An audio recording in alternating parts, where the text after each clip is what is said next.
बिमल बहुत परेशान था। उसे समझ में नहीं आ रहा था कि वे इस परिस्थिति से कैसे निपटे। वे अपनी माँ को बहुत चाहता था, किंतु उसकी पत्नी और बच्चे उसकी माँ से बहुत दूर भागते थे, क्योंकि उसकी माँ की एक आँख नहीं थी।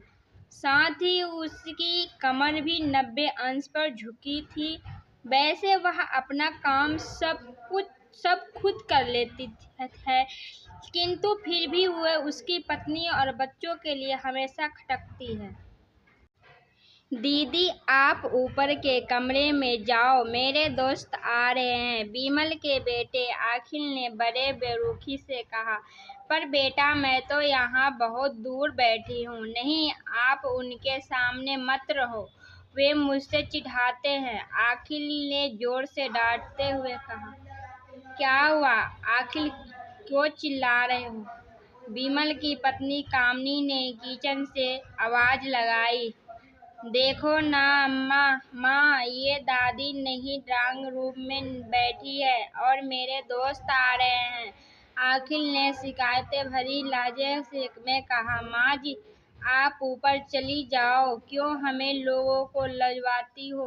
कामनी ने बेटे को पक्ष लेते हुए कहा।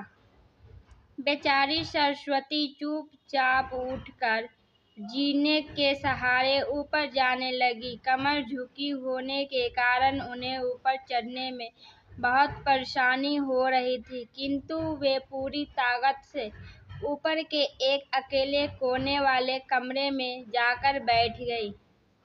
बिमल बाजू के कमरे में से सब सुन रहा था। उसके कष्ट हो रहा था कि उसकी माँ को अपमानित होना पड़ रहा है, किंतु वे असहाय था। अगर वे कुछ कहता तो पत्नी और बच्चे उसका विरोध करने लगते हैं।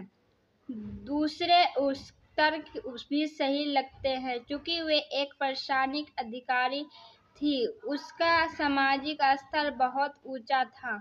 उसकी ससुराल भी एक उच्च घराने में थी, अतः वह चुपचाप इस तरह हर दिन अपनी माँ को अपमानित होते देखता रहता था। रात को बिमल की पत्नी ने कहा, देखो जी, सब कुछ करो।